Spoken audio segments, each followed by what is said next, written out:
Palestinians, picking up where they left off. Khaled is an advisor to the Palestinian mission in Washington.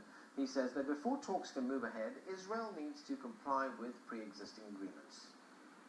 We certainly hope that Israel will finally make a break with its past behavior and agree actually more important than agreeing is to just simply implement a freeze in settlement activity. It's not just a sign of good faith or a confidence-building measure, it's to actually prevent further prejudice to the actual negotiations. So it's a very, very central question, ceasing settlement activity.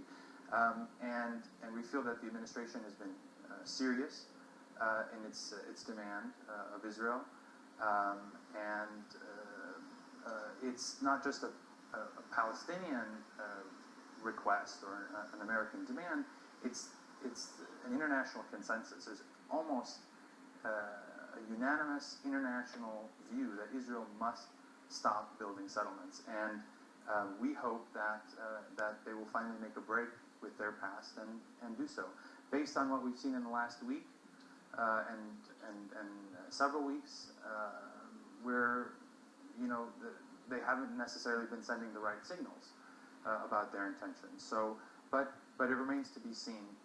Anything can happen. Now, as far as the Palestinians are concerned, would this be a precondition before they enter into talks? Well, there's sort of a misperception out there. This is not a Palestinian precondition.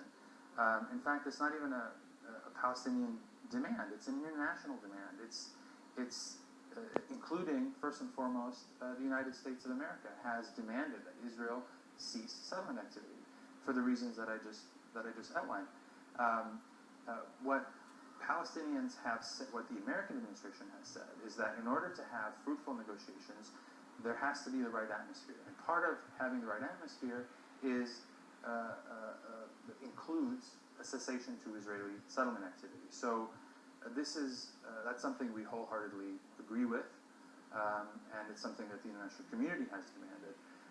So there are no preconditions. Precondition would be requiring some sort of concession from Israel when this is, in fact, Israel has an international obligation that it undertook in 2003 and reaffirmed recently under the roadmap, and that is to cease settlement activity. 2 weeks before the election.